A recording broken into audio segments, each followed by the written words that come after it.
Então, novamente, boa noite a todos. É uma grande satisfação e alegria estar reunida com vocês para conversarmos um pouco sobre um tema tão importante, tão presente nas nossas vidas, que é a mediunidade sem medo. Então, falar em mediunidade não é um tema novo. Ao longo da história da humanidade, nós temos inúmeros relatos dessa comunicação com o invisível, da nossa comunicação com a espiritualidade. Então, apenas a título ilustrativo, trouxe ali a imagem de Moisés e os Dez Mandamentos, um pouco abaixo a figura das pitonisas na Grécia Antiga, e ao lado uma imagem do Templo de Apolo, em Delfos, importante oráculo, muito famoso na história da Antiguidade, em que muitas pessoas importantes, reis e imperadores, iam lá consultar, buscar aconselhamento e profecias quanto ao futuro. E acima ali, à direita, a figura de Joana d'Arc. Essas são apenas algumas imagens ilustrativas, temos inúmeras figuras famosas de profetas e santos que também traziam para nós essa comunicação com a espiritualidade. E, por não ser tema novo, a mediunidade é um tema natural, presente em todos os lugares, independente de crença religiosa, idade, sexo, ideologia, a mediunidade ela é natural. E a codificação espírita, o grande diferencial dela foi a abordagem científica do tema mediunidade, atribuindo nome, conceitos. Allan Kardec ele fez então um estudo aprofundado do que era esse fenômeno, o que tinha por trás desse fenômeno. E a partir das descobertas e do estudo científico que ele promoveu do fenômeno, ele nos trouxe uma série de importantes contribuições no campo filosófico, espiritual, científico, esclarecendo e tirando um véu sobre grandes e importantes questionamentos que nós sempre tivemos enquanto seres humanos. Para onde vamos depois que morremos? Qual é o nosso propósito nesse planeta? De onde viemos? E uma série de outros esclarecimentos muito importantes para a nossa vivência e nosso direcionamento moral. Eu trouxe ali para vocês e convido a leitura conjunta de um trecho do livro Mediunidade, Desafios e Bênçãos, do Divaldo Franco, pelo espírito Manuel Filomeno de Miranda, em que ele fala justamente isso. Foi Allan Kardec, sem dúvida, quem teve a coragem de encarar a mediunidade com seriedade e penetrá-la com segurança, realizando investigações audaciosas e significativas. Ele partiu da experimentação das ocorrências, recorreu às suas causas, indo além da superfície dos fatos, identificando então a imortalidade do espírito, a desjunção molecular pelo fenômeno da morte biológica como responsável, como agente desencadeador do fenômeno. Ele observou com grande discernimento que a morte a ninguém transforma, sendo somente um processo de ordem biológica, encarregada de transferir para o mundo de origem o espírito momentaneamente encarnado, e que tal ocorrência não altera os seus valores morais, permanecendo cada qual com as mesmas características que lhe antecederam a desencarnação. E é importante pontuarmos desde já que esse reconhecimento da continuidade da vida nos faz perceber que todos nós somos espíritos, ora estamos encarnados, ora estamos desencarnados. Da mesma forma que temos o intercâmbio de comunicação aqui no plano material, temos também o intercâmbio de comunicação com aqueles que estão no plano espiritual, de múltiplas formas, seja de uma forma mais sutil através da intuição, pode ser de uma forma mais ostensiva, como acontece em alguns casos, auditivo, aqueles que têm a capacidade psicográfica, e uma infinidade de outras formas. Então, esse intercâmbio ele é normal, porque são espíritos comunicando com espíritos, né? Ora encarnados, ora desencarnados. Um outro ponto que eu gostaria de esclarecer desde já também é que essa descoberta, como foi colocado ali nesse último tópico, os espíritos eles permanecem com a mesma qualidade moral que eles tinham quando desencarnaram. Então, ninguém se torna santo ou perfeito simplesmente com o processo de desencarne. E isso nos traz um alerta muito importante. Por quê? Quando recebemos comunicações mediúnicas, elas podem ser boas ou não tão boas. Por quê? Porque da mesma forma que temos espíritos virtuosos que se comunicam, podemos ter espíritos que têm uma má intenção, jocosos, ou que não tenham um bom propósito quando passam as comunicações. Isso se faz porque, da mesma forma em que no plano material nós temos espíritos encarnados que buscam fazer o bem, o desenvolvimento moral, temos pessoas que buscam fazer o mal, prejudicar. Isso não muda quando o corpo físico perece. Posto isso, vamos dar continuidade. Quando falamos em mediunidade, é muito comum surgirem algumas perguntas-chave, como o que é médium? O que é mediunidade? Será que eu sou médium? Isso é uma pergunta que a gente se faz em algum momento da vida. Eu não sei se vocês já se fizeram. Mas o importante esclarecimento para essas perguntas nós vamos encontrar lá no Livro dos Médiuns. Lá no Livro dos Médiuns, no item 159, logo no comecinho, nós vamos trazer o esclarecimento do que é médium, né? Quem é médium?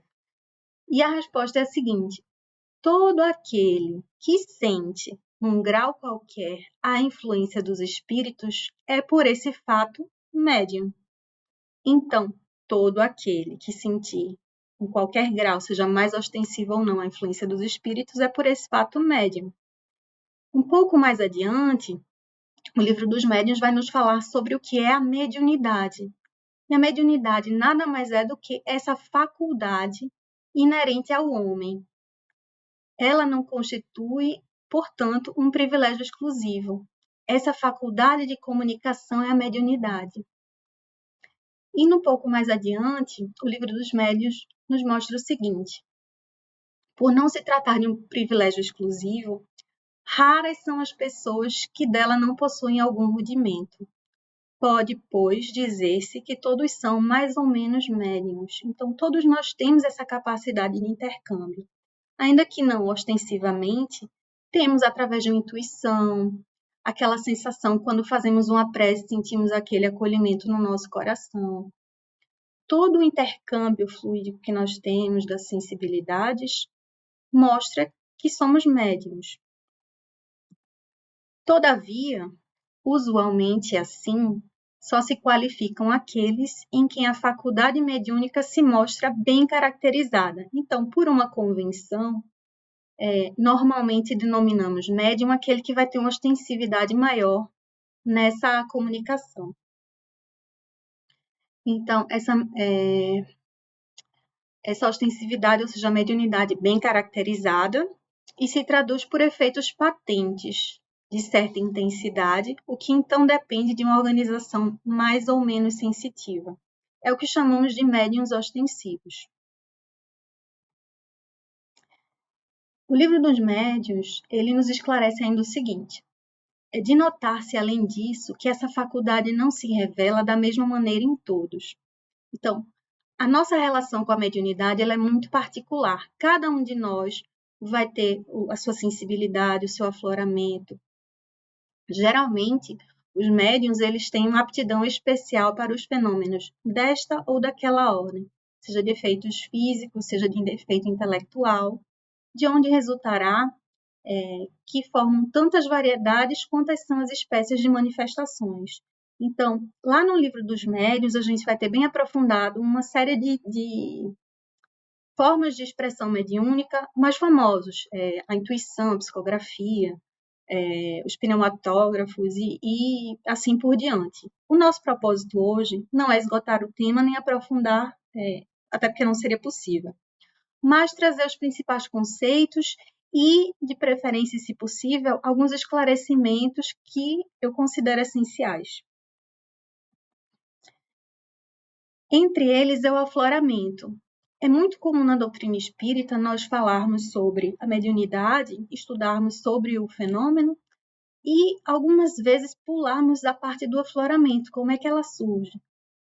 Muitas vezes nos equivocamos quando achamos que a pessoa, quando tem a mediunidade aflorada, ela já se torna um Chico Xavier, um Divaldo Pereira Franco, né, com aquela ostensividade muito grande, com facilidade para passar a comunicação, para psicografar.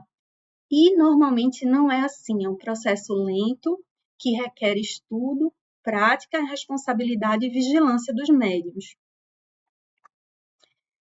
O afloramento ou eclosão mediúnica, ela pode se dar de forma espontânea ou provacional.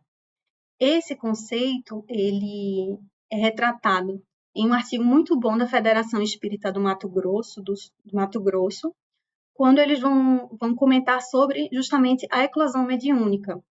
E eles dizem que ela pode ser espontânea, ou seja, fruto de um processo natural. Ela não vai gerar maiores desconfortos, sejam eles físicos ou emocionais, ao médium iniciante.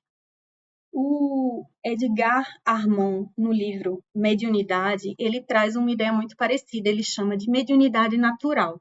E ele explica que essa mediunidade natural, ela é fruto do nosso processo evolutivo, né, dentro da lei de progresso, à medida que nós vamos nos moralizando, nos tornando mais sensíveis, nos espiritualizando, nos desenvolvendo intelectual e moralmente, nós vamos tendo mais facilidade para o intercâmbio fluídico para com a espiritualidade. Essa mediunidade espontânea, ela requer uma certa evolução moral. Há outro tipo de mediunidade que é o mais comum para o nosso estado evolutivo atual, que é a mediunidade provacional. E o que seria essa mediunidade provacional? Nela, o médium ele vai apresentar descompassos emocionais que vão atingir a sua organização física. E aí, nesse afloramento da mediunidade provacional, podem acontecer perturbações espirituais e uma série de desconfortos. Essa mediunidade provacional, ela vem dentro da programação encarnatória de cada um. Aqueles que se disponibilizam durante a sua programação encarnatória a prestar o socorro aos irmãozinhos desencarnados, a buscar praticar essa caridade, eles vêm então com essa responsabilidade e essa prova de, através da mediunidade, praticar a caridade e auxiliar esses irmãozinhos desencarnados. Ela não acontece aleatoriamente. Ela vem dentro da programação e é um compromisso já assumido pelo médium, antes de vir aqui à Terra encarnado. Esta última forma, que é a provacional, ela é a mais comum do surgimento da mediunidade no estado evolutivo em que ainda nos encontramos. E aí vamos para um outro tópico que também não é muito falado, que são os sinais mais comuns do aparecimento da mediunidade. Esses sinais eles vão estar relacionados àquela mediunidade provacional.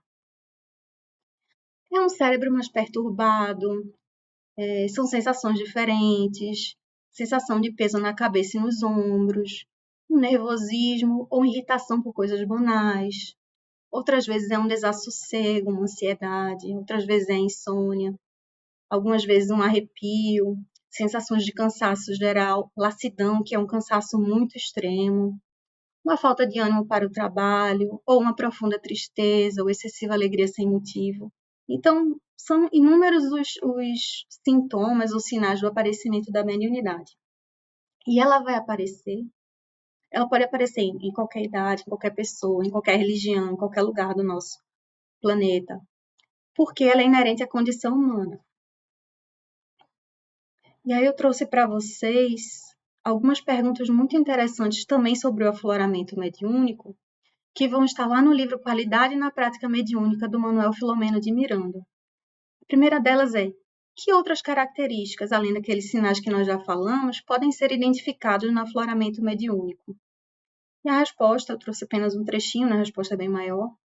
A princípio, ela surge como sensações estranhas de presenças psíquicas ou físicas, algo perturbadoras, gerando medo ou ansiedade, inquietação ou incerteza.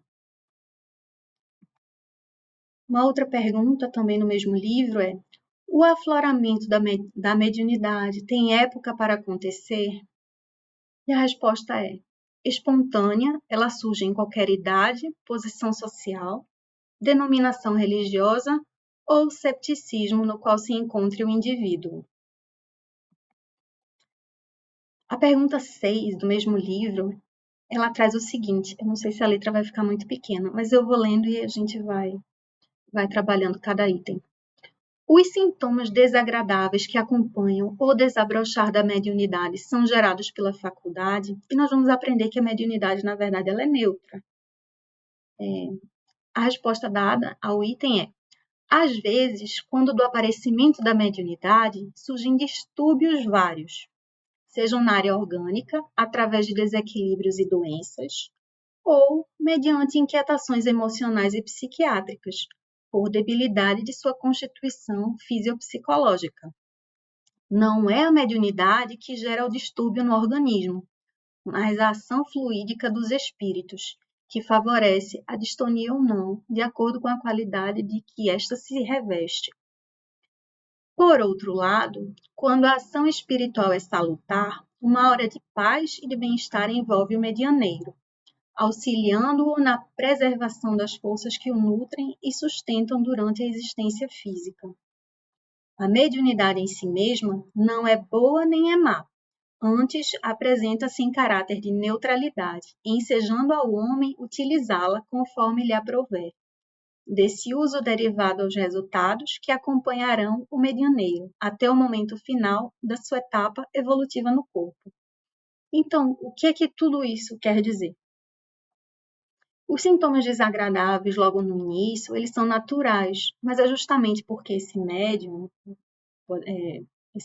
esta pessoa, ela está começando a ter suas percepções e sensibilidade mais afloradas do mundo espiritual. Então, muitas vezes, quando espíritos em sofrimento moral se aproximam do médium, ele sente aqueles fluidos ruins, e isso traz um certo desconforto. À medida que o médium for se educando, moralmente, fazendo estudo da doutrina espírita e buscando desenvolver essa mediunidade, isso vai se ajustando com o tempo. E é importante também que o médium tenha o quê? A vigilância, faça a prece, faça o cultivo de bons pensamentos. Tudo isso faz parte do processo de educação mediúnica. E aí eu trago para vocês a figura de uma moeda com dois lados. Por quê? A mediunidade, ela também tem dois lados. Diferente do que muitas pessoas pensam, que a mediunidade ela é apenas uma ferramenta de auxílio dos irmãos desencarnados, né? Um ato de devotamento, ela é, acima de tudo, um benefício para o próprio médium. Esse é o outro lado da moeda. Porque o médium, ou seja, aquela pessoa que vem nesta encarnação com o compromisso e com o propósito de atuar e trabalhar na mediunidade com seriedade, com abnegação e com todas as virtudes necessárias, ela está recebendo a oportunidade de praticar a caridade em dobro. Ela tem a oportunidade de auxiliar através da caridade, os irmãos encarnados e também os desencarnados. E por que uma pessoa, iria querer vir, então, com essa a possibilidade, com essa faculdade mediúnica? E é muito simples. Muitos de nós, quando estamos no plano espiritual e temos aquele processo de avaliar a nossa consciência, nos deparamos com todas as falhas que nós tivemos nas encarnações pretéritas, quantas pessoas nós prejudicamos, quantos males nós fizemos, nós muitas vezes temos o nosso coração sensibilizado e buscamos através dessa possibilidade, que muitas vezes nós clamamos por ela, de através do trabalho mediúnico, repararmos um pouco dos males causados, de podermos, através da caridade, atenuarmos um pouco dos males causados, ela se torna para o médium uma importante ferramenta de evolução e de progresso. Então, o médium, além de auxiliar os irmãos desencarnados, além de ser uma importante ferramenta de transmitir mensagem dos espíritos superiores, ele é também muito auxiliado através do trabalho que ele realiza. Ele é, acima de tudo, aquele que mais ganha com essa oportunidade de trabalho.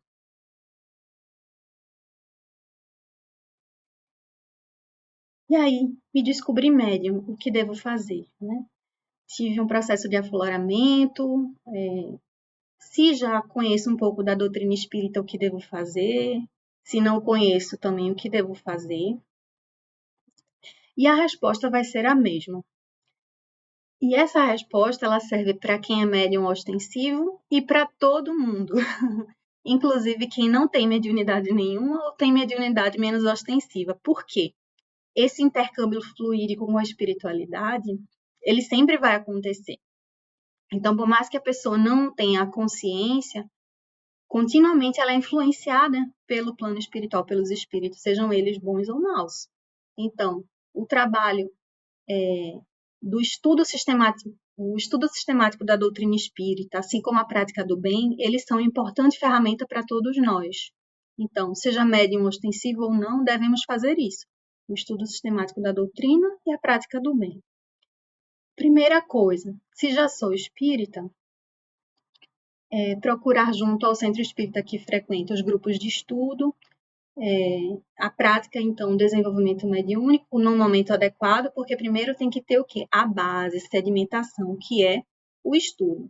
Depois que estiver num bom nível de estudo e a casa orientar, iniciar, então, o desenvolvimento mediúnico. Como já foi posto, ele é um processo gradual, ele é lento. Então, primeiro, antes do médium começar a fazer o trabalho mediúnico, ele precisa o quê? De uma base firme e sólida.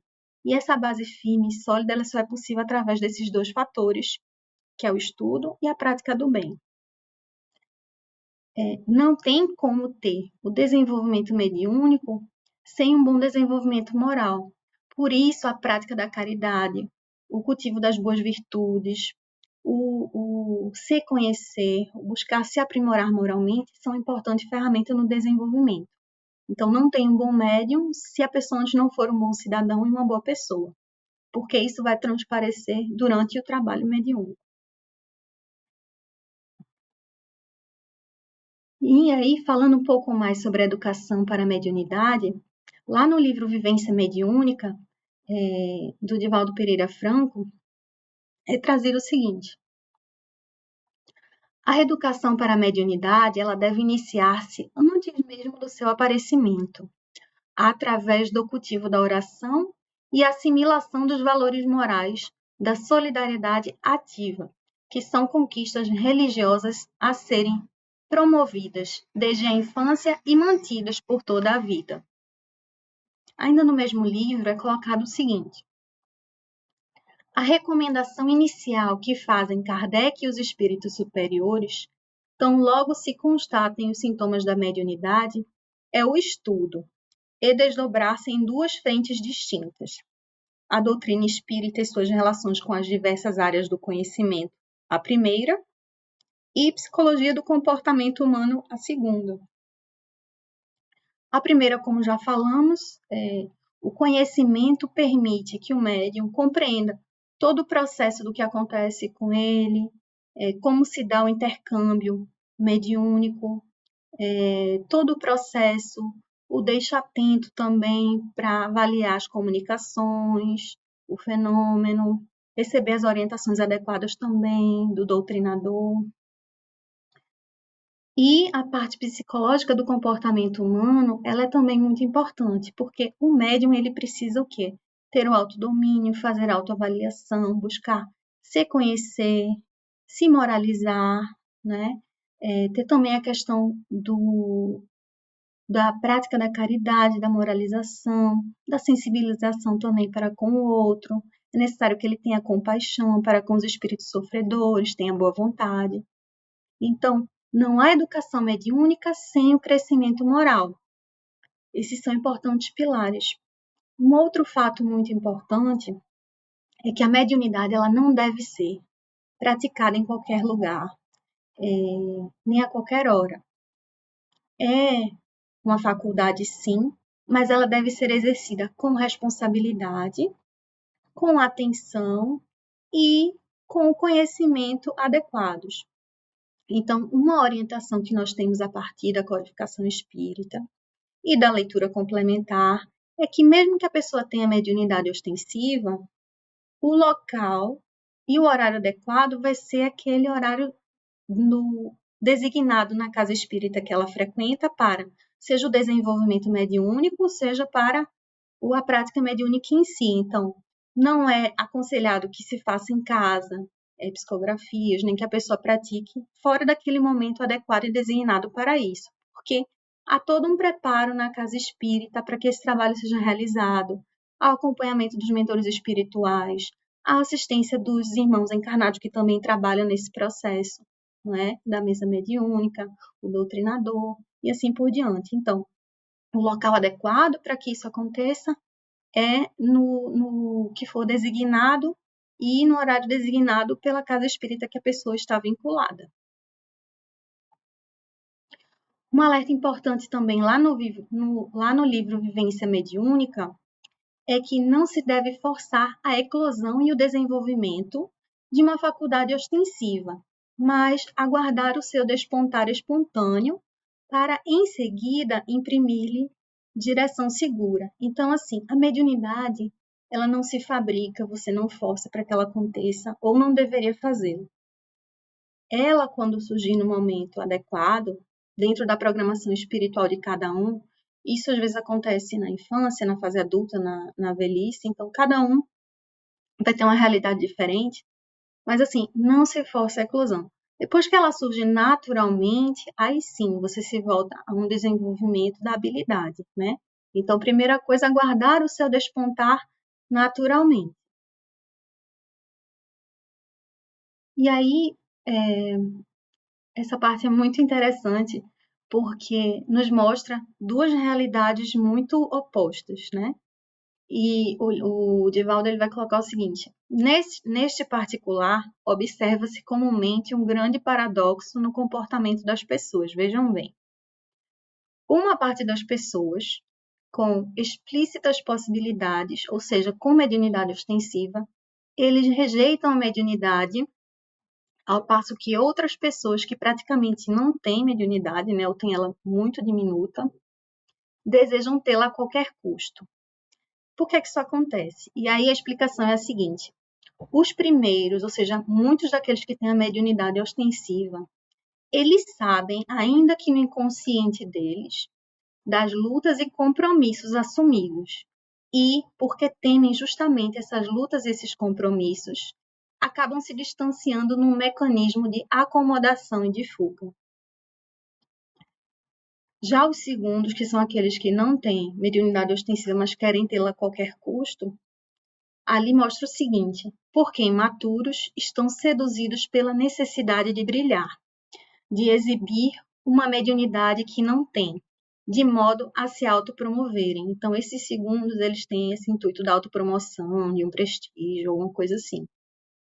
E aí o alerta trazido é o seguinte: cuidado, portanto, para não aderirmos a pseudotécnicas para a fabricação de médiuns, recheadas de exercícios e buscas inócuas, visando acordar faculdades ainda muito embrionárias.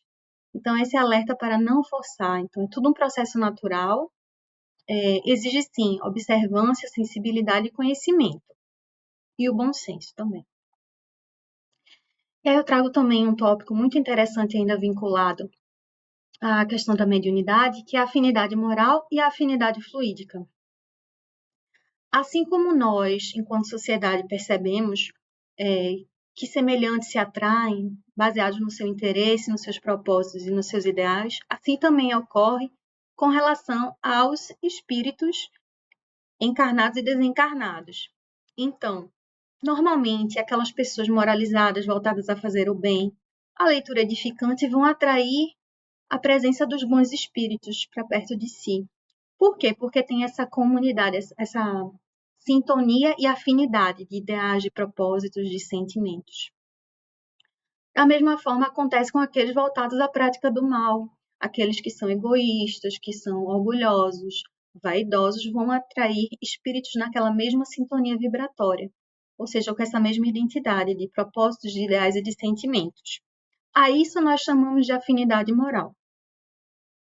Já a afinidade fluídica, ela é um pouco diferente.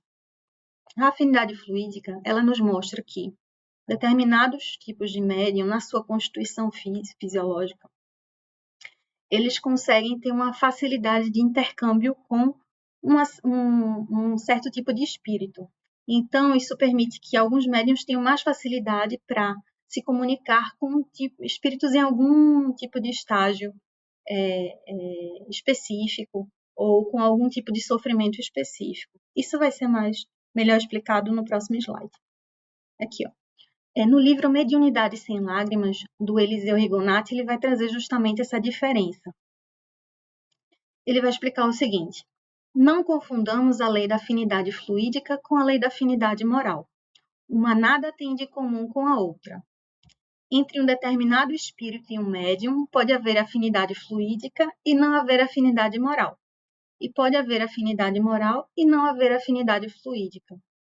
Então, a afinidade fluídica, ela depende da constituição do organismo espiritual do médium e da do espírito. Já a afinidade moral é a consequência do adiantamento alcançado pelo médium e pelo espírito. Então, essa afinidade fluídica, ela se torna mais perceptível na prática mediúnica, em que normalmente o médium vai ter uma certa facilidade para se comunicar com um tipo de espírito. E a afinidade moral, ela está presente para todos nós. Então, a nossa conduta moral, o padrão dos nossos pensamentos, das nossas atitudes, isso vai gerar um tipo de vibração que vai fazer com que tenhamos uma sintonia com espíritos que tenham esse mesmo tipo de pensamento, de intuito, de objetivo que nós temos. Daí é importantíssimo que todos nós cultivemos o quê? A prática do evangelho no lar, da prece, da leitura edificante, que quando vierem pensamentos não tão bons, que saibamos trabalhá-los, para que possamos, então, estar promovendo a sintonia com nosso guia espiritual, com os espíritos mais elevados, que muitas vezes estão dispostos a nos auxiliar, nos orientar, nos intuir, principalmente nos momentos de dificuldade da vida. Então, essa atenção é muito importante. O Eliseu Rigonati, também no livro Mediunidade Sem Lágrimas, ele nos traz conselhos aos médiuns. E entre os conselhos que ele traz estão o estudo, que nós já comentamos. Ele fala no desenvolvimento mediúnico no centro espírita e no momento adequado, que nós também já conversamos sobre isso. Ele fala sobre a conduta moralizada, que é essa conduta ética voltada ao bem, à caridade. Ele orienta também que o médium evite vícios, de qualquer ordem que seja, pois pode comprometer o seu trabalho. Ele também orienta a evitar vidas sociais muito intensas. Por quê? Porque muitas vezes pode haver choque de agenda, perturbações decorrentes dessa vida social muito agitada. E ele também orienta a cultivar a fé raciocinada, que é aquela fé bem estruturada, em que a pessoa ela crê e sabe por que crê, né? Com convicção, aquela fé robusta e não cega. No mesmo livro, Mediunidade Sem Lágrimas, são trazidas algumas qualidades do bom médium, entre as quais trago 5. A seriedade, que é o trabalho da mediunidade, a dedicação da mediunidade voltada a propósitos sérios, né? Não brincadeiras, não entretenimento. Então, a mediunidade com seriedade, voltada a um trabalho sério, com propósito. Uma outra qualidade do bom médium é a modéstia e a humildade. Então, não se envaidecer, não se orgulhar, estar aberto a sugestões de melhoria, se autoavaliar continuamente, tentar identificar se a comunicação, o espírito, né, tem um bom propósito ou não. O devotamento, por sua vez, é essa dedicação ao trabalho, é o compromisso com o trabalho, a responsabilidade. A abnegação é muitas vezes, e aí não é só o bom médium, é o bom espírita, é o bom cidadão, muitas vezes abre mão dos prazeres momentâneos, de interesses pessoais para o que está estudando e se voltando para o trabalho edificante. Isso acredito que a maioria de vocês também faz, que é isso, o fato de estarem aqui reunidos comigo na noite de hoje, buscando compreender um pouco mais, estudar um pouco mais, já é um grande sinal disso, né? Então, muitas vezes deixamos de lado festas, compromissos sociais, para estarmos buscando o quê? Esse desenvolvimento espiritual nosso. E o desinteresse, então, não buscar dinheiro, não buscar prestígio, não buscar agradecimento através do trabalho. Então, é a doação gratuita incondicional e abnegada dessa faculdade que recebeu. Para a exposição de hoje, eu usei como base o Livro dos Médiuns, nos conceitos iniciais que nós tratamos, um pouco do livro Mediunidade, Desafios e Bênçãos, do Divaldo Pereira Franco, pelo espírito de Manuel Filomeno de Miranda, o livro Mediunidade Sem Lágrimas, do Eliseu Rigonati, e o livro Vivências Mediúnicas, que é lá do projeto Manuel Filomeno de Miranda.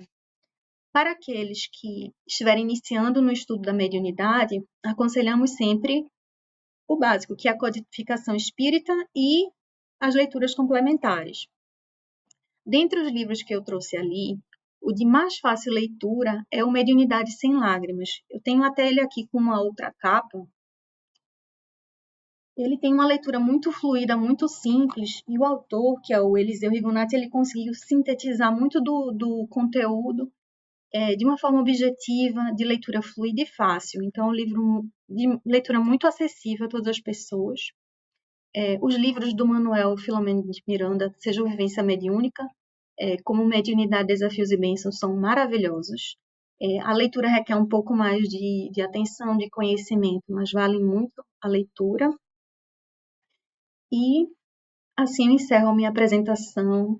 O principal objetivo é tratarmos a mediunidade com a naturalidade que ela merece, porque faz parte das nossas vidas.